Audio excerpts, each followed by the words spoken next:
Hoje vamos falar de uma figura absolutamente fascinante, um homem que era médico, astrónomo e ao mesmo tempo um dos maiores sábios da sua época. Vamos então mergulhar na história do rabino David Nieto.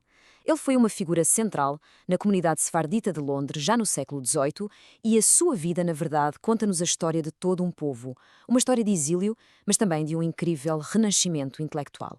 Olhem, para percebermos bem o mundo do rabino Nieto, temos de recuar um pouco no tempo e perceber esta história de perda e de regresso. A comunidade judaica tinha sido expulsa de Inglaterra em 1290 e séculos mais tarde, em 1492, de Espanha. Mas, em 1655, a porta de Inglaterra abre-se de novo e foi essa readmissão que preparou o terreno para a comunidade que Nieto viria a liderar.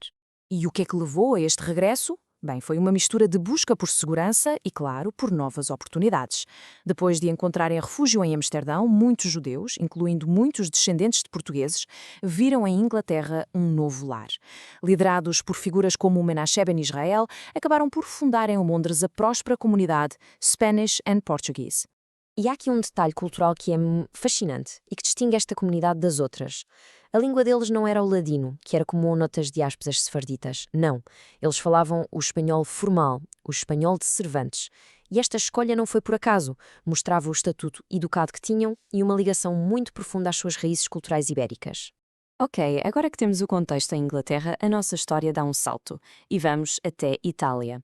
É lá que a história pessoal de David Nieto realmente começa, muito antes dele se tornar a figura central em Inglaterra. É em Veneza, no ano de 1654, que nasce David Nieto. E pensem no que era Veneza naquela altura, um dos centros culturais mais vibrantes da Europa. Um ambiente que, de certeza, alimentou a sua curiosidade insaciável e o seu intelecto. E que mente brilhante ele tinha. Ele não era só um rabino, não. Era médico, cientista, filósofo, poeta, matemático, astrónomo. Um verdadeiro polímata, cuja mente viajava entre o sagrado e o secular com uma facilidade que era, bem, muito rara para a época. E esta genialidade científica, uau, manifestou-se bem cedo. Ainda em Livorno, ele escreve a sua primeira obra, Passicologia, e nela o que é que ele faz?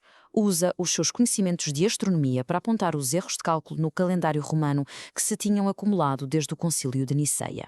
Uma demonstração incrível da sua capacidade de juntar rigor científico e profundidade histórica. Ora, como a reputação destas a precedeu-o, era inevitável que o seu destino o levasse a um palco maior.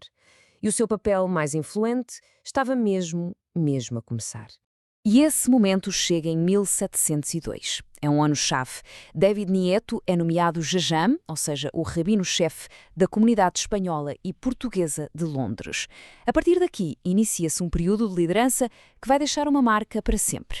Logo a seguir, ele escreve uma obra fundamental, De la Divina Providência, e ataca uma questão teológica super importante.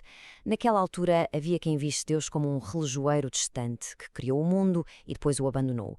Neto dizia o contrário. Para ele, a natureza não era uma força à parte, era o próprio mecanismo, o modus operandi da ação divina. Era a fusão perfeita entre ciência e fé. E isto leva-nos à sua obra mais famosa, a sua obra-prima, na verdade.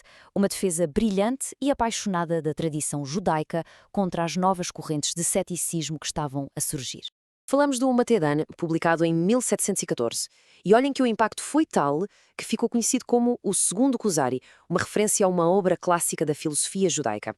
E de forma notável, foi publicado ao mesmo tempo em hebraico e em espanhol, mostrando o seu domínio total das duas tradições, a religiosa e a cultural. Mas, afinal, o que é que ele estava a defender com tanta garra? O foco dele era a Torá Shebialpé, ou seja, a tradição oral. Basicamente, é a enorme estrutura de interpretações dos rabinos que dá vida e sentido à Torá escrita. Na sua época, alguns céticos, influenciados por pensadores como Spinoza, punham em causa a legitimidade disto tudo. Era contra eles que Nieto argumentava. E o argumento dele é de uma simplicidade genial. Os críticos apontavam para os debates no Talmud como prova de que a tradição era inconsistente. Mas Nieto explicou. Os rabinos discutiam os anafim, os ramos, os pormenores da lei. No entanto, nunca, mas nunca, discordaram sobre os shorashim, as raízes, os princípios essenciais e divinos. Com esta distinção, ele defendeu de forma brilhante a integridade de toda a tradição rabínica. Bem, quando olhamos para a vida dele como um todo, percebemos que o impacto de David Neto vai muito para além de um livro ou de uma comunidade. O seu legado é vasto, é complexo e é duradouro. Portanto, para resumir, o Rabino Neto foi, sem dúvida, um dos rabinos mais importantes da sua era. A sua vida foi a prova de que não tinha de haver conflito entre a fé e a ciência. Ele defendeu a tradição com uma lógica implacável e o seu legado continuou, até através do seu filho Isaac, que lhe sucedeu como Jarrã. É importante referir que a base para esta nossa conversa vem de um artigo do Rabino Yosef Bitton, que pode encontrar no portal relaja.org. Claro que, para além disso, todo este contexto histórico e biográfico é confirmado por muitas outras fontes académicas e institucionais que podem ser consultadas. E tudo isto deixa-nos a pensar, não é? Como é que uma só pessoa, uma só mente, consegue conciliar de forma tão brilhante dois mundos que parecem tão distantes, o da ciência moderna e o da fé antiga? A vida de David Neto oferece-nos sem dúvida um modelo fascinante para essa questão que continua tão atual. Esta é uma publicação do portal soissefardi.org. Se esta história vos despertou a curiosidade, e espero que sim, não se esqueçam de subscrever o nosso canal soissefardi.org e, claro, partilhem para que mais gente possa conhecer este legado tão fascinante. Muito obrigado e até à próxima!